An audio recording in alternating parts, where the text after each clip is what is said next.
லூக்கா 21:28. இவைகள் சம்பவிக்க தொடங்கும் போது, நல்ல கவனிங்க, இவைகள் சம்பவிக்க தொடங்கும் போது உங்கள் மீட்பு சமீபமாக இருப்பதால், உங்கள் மீட்பு சமமாக இருப்பதால் நீங்கள் நிமிர்ந்து பார்த்து உங்கள் தலைகளை உயர்த்துங்கள். இவைகளுக்கு நடுவுல தான் என்ன வரப்போகுது?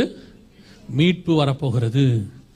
நம்ம கண்ணுக்கு முன்னாடி எல்லா அடையாளங்கள், ஒரு பக்கம் இஸ்ரவேல் அடையாளம் ஆரம்பிச்சிருச்சு, ஒரு பக்கம் இந்த 4வது முத்திரைக்கான அடையாளங்கள் ஆரம்பிச்சிருச்சு. இதுக்கு நடுவில் தான் நம்ம கடந்து போய் கொண்டே இருக்கிறோம்.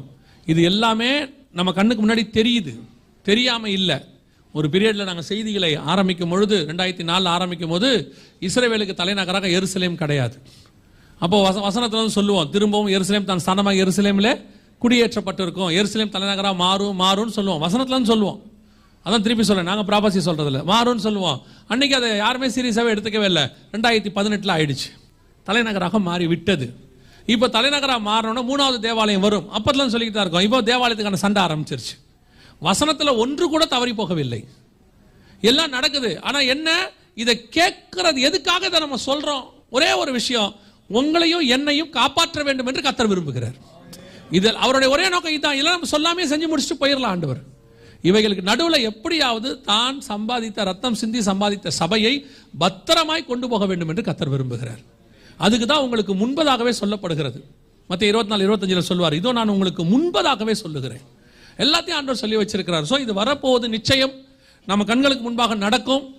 இதுக்கு இதை ஒட்டி 5வது முத்திரை ஒன்று இருக்கிறது, 6வது முத்திரை ஒன்று இருக்கு. இதெல்லாம் சேர்ந்து தான் வருகைக்கான அடையாளங்களாக இருக்கிறது. இப்போ நம்ம 4வது முத்திரை வரைக்கும் தான் பார்த்துருக்கிறோம். 5வது முத்திரையும் 6வது முத்திரையும் இப்பவும் சொல்றேன், அதுவும் ரெடியா இருக்குது, அதுவும் ரெடியா இருக்குது. இப்போ இது எப்படி ரெடியா இருக்குதோ அதே மாதிரி அதுவும் ரெடியாக தான் இருக்கிறது. 2வது முத்திரை உடைக்கப்படுவதற்கு முன்பதாக இருந்து 1 வருஷத்துக்கு முன்னாடி சொல்லிட்டு இருக்கிற மாதிரியே தான் இப்பவும் சொல்லிட்டு இருக்கிறோம், வரப்போகுதுன்னு. எருசலேம் தலைநகரத்துக்கு ஆகிறதுக்கு 14 வருஷத்துக்கு முன்னாடியிலிருந்து சொல்லிட்டு இருக்கோம், ஆக போகுதுன்னு ஆயிடுச்சு. அதே தான் உங்களுக்கு சொல்றோம். இது எல்லாமே ரெடியா இருக்கு, இது ஆயத்தப்படுகிற காலம் மட்டும். திருப்பி சொல்லிக்கிட்டே இருக்கிறோம். உங்கள் சபையை கர்த்தர் நேசிக்கிறதுனால தான் நான் நினைக்கிறேன். ஏன் இந்த சபைக்கு திருப்பி ஆண்டவர் சொல்ல விரும்புகிறார்? உங்கள் மூலமாக ஒரு கூட்டத்துக்கு, பஹ்ரைனுக்கு சொல்ல விரும்புகிறார். உங்களுக்கும் சொல்லணும், உங்கள் மூலமா ஒரு கூட்டத்துக்கும் சொல்லணும். நீங்களும் ஆயத்தப்படணும், ஒரு கூட்டத்தையும் ஆயத்தப்படுத்தணும். நீங்கள் முதல்ல ஆயத்தப்படுங்க. கேட்குறத கேட்டுட்டு போக வரல, மறந்துட்டு போயிடாதீங்க. இல்லை உலக கவலைகளில் 25 வருஷம் பின்னாடி நடக்க போகிற பொண்ணு கல்யாணத்துக்கு இப்போவே நகை சேர்க்காதீங்க. சிலது என்ன கேட்டாலும் அதெல்லாம் சொல்கிறது உண்மைதான், சவரன் குறைஞ்சிருக்காமே, நேற்றுக்கு இன்னைக்கு கொஞ்சம் குறைஞ்சிருக்கிறாமே, மொத்த செய்தியும் பிசாசு பிடிங்கி போட்டான். இருக்கு, ஒரு குரூப் இருக்கு, நீங்கள் என்ன வேணால் சொல்லி பாருங்க, எல்லாம் இருக்கும். அவர் சொல்கிறதெல்லாம் நடக்கிற மாதிரி தான் இருக்கு. ஆனந்த பவன் போவோமா, சங்கீதா போவோமா, பேசிக்கிட்டே போகிறது. நீங்கள் போக வேண்டாம்னு சொல்லலை, ஆனால் ஆயத்தம் ஒன்று நடந்துக்கிட்டே இருக்கணும், உள்ளுக்குள்ள போயிட்டே இருக்கணும். இயேசு எப்போ வந்தாலும் நான் போவேங்கிற நிச்சயம் உங்களுக்கு வந்துருச்சுன்னா அது போதும். அதுதான் கர்த்தர் உங்கள்கிட்ட எதிர்பார்க்கறது. இன்னைக்கு இயேசு வந்தால் நான் போவேன், அவரை சந்திக்கிற இடத்துல நான் இருக்கிறேன். உலகமோ உலகத்துக்கு உண்டானவைகளோ என்னை என்ன செய்யாது, இழுக்காது, பிடிக்காது. பாருங்க, லோத்துவின் மனைவிக்கு அவ்வளோ அழைப்பு ஆண்டவர் கொடுத்துட்டாரு. 2 தூதர்கள் வந்துட்டான், வெளியே கொண்டு போய் விட சொல்லிட்டான். வாசல்ல அழிவு நிக்குது. அவன் சொல்றான், அழிவு ரெடி ஆயிடுச்சு, உங்களுக்காக தான் வெயிட் பண்றாங்கிறான், நீங்க போயிட்டீங்கன்னா உடனே அழிச்சிருவாங்கிறான். ஆனாலும் அவர்கள் தாமதித்து கொண்டிருந்தார்கள் இருக்கு. அப்ப வசனம் சொல்லுது, லோத்து தாமதிக்கிறதை கண்டு அவன் மேல வச்ச கிருபையில தூக்கிட்டு போய் வெளியே விட்டாங்களாம். அப்படி விட்டாலும் ஒரு அம்மா திரும்பி பதிச்சு பாருங்க. அதனாலதான் இயேசு சொல்றாரு, லோத்துவின் மனைவியை நினைத்து கொள்ளுங்கள். ஆண்டவர் உங்களுக்கு இவ்வளவும் சொல்லி, இவ்வளோத்தையும் கர்த்தர் கொண்டு வந்து சொல்லி, திருப்பி உங்களுக்கு தேவ தூதன் இறங்கிலாம் சொல்ல மாட்டான். கழுத சொல்லும் போதே மனம் திரும்பிடுங்க, அதான் உங்களுக்கு நல்லது. நான் சொல்றது புரியுதா? தேவ தூதன் வரணும்னு வெயிட் பண்ணாதீங்க. கழுத வந்து சொல்லும் போது என்ன செஞ்சிருங்க, மனம் திரும்பிடுங்க. இல்லை பிள்ளையா மாதிரி மாட்டிப்பீங்க. திருப்பி ஆண்டவர் கையை பிடிச்சி பக்ரைன்ல இருந்து கொண்டு போய் பரதீசில விடுவாருலாம் நினைக்காதீங்க. அப்படி செய்யற ஆண்டவராக இருந்தால் ஆதாம் பழம் சாப்பிடும் போதே வாயில கையை விட்டுருப்பாரு, சாப்பிடாதரான்னு. தேவன் சுயசித்தத்தில் தலையிடுகிற ஆண்டவர் அல்ல. சொல்லுவாரு, சாகவே சாவாயின்னு, சாப்பிட்டா சாகுன்னு விட்டுருவார். திருப்பி வந்து கேட்டீங்கன்னா மீட்கிறதுக்கு வழி சொல்லுவார். இப்போ உங்களை மீட்கிறதுக்கான வழியை தான் சொல்லி வச்சிருக்கிறார். உங்ககிட்ட நாங்களும் ஆசையா பேசி, அழகா பேசி, இங்கே ஒரு சகோதரன் உண்டு, உன் இருதயத்தின் நினைவுகளை கர்த்தர் கண்டிருக்கிறார், கர்த்தர் உன்னை ஆசீர்வதிக்கிறார், உன் வீட்டில் நான் 3 நாள் ஜெபிக்க வேண்டி இருக்கிறதுன்னா நீங்கள் என்ன கூட்டு போயிருவீங்க? இது ஒரு பெரிய விஷயமா இல்லையா? கண்ணை மூடிட்டு திருக்கதன்னு சொல்றதுக்கு எவ்வளவு நேரம் ஆகும்னு நினைக்கிறீங்க? அது எங்களுக்கு தேவையும் இல்லை, அது உங்களுக்கும் தேவையில்லை. எங்களுக்கும் தேவையில்லை, உங்களுக்கும் தேவையில்லை. உங்களுக்கு தேவை எப்படியாகிலும் இவைகளுக்கு தப்பி மனுஷகுமாரனுக்கு முன்பாக நிற்கணும். அதுக்கான எச்சரிப்பு தான் கொடுக்கப்படுது. ஆயத்தப்பட்டீங்கன்னா நல்லது. இல்லைன்னா திருப்பியும் சொல்றேன், இதை தாண்டி ஆண்டவர் இன்னொரு தடவை உங்களுக்கு சொல்ல வாய்ப்பு இருக்குமான்னு தெரியாது. இன்னொரு தடவை இங்கே வர்றதுக்கு வாய்ப்பு இருக்குமான்னு எங்களுக்கு தெரியாது. ஏன்னா இந்த வாரம்லாம் ஸ்டார்ட் ஆயிடுச்சுன்னா கொஞ்ச நாளைக்கு ஃப்ளைட்டில் நிறுத்திடுவான், விடமாட்டான். கர்த்தர் சொன்னபடி எல்லா காரியம் நடக்குது. நேற்று சொன்னதை திருப்பியும் சொல்கிறேன், அவருடைய ரத்தத்தாலே பாவ மன்னிப்புக்கு என்று ஒப்பு கொடுங்க. ஒருவேளை பின்மாற்றத்தில் இருந்தீங்கன்னா இன்னைக்கு திருப்பி ஆண்டவருக்குள்ளே வாங்க. இந்த ஆண்டவரை தவிர வேற ஒருவரும் உங்களை பரலோகத்துக்கு கூட்டிகிட்டு போக முடியாது. அவர் ஒருவரே பரலோகத்துக்கு ஏறி போனவர். அவர் ஒருவரே நம்மை கொண்டு போய் அங்கே உட்கார வைக்க போறவர். வேற யாரும் கூட்டிகிட்டு போக மாட்டாங்க.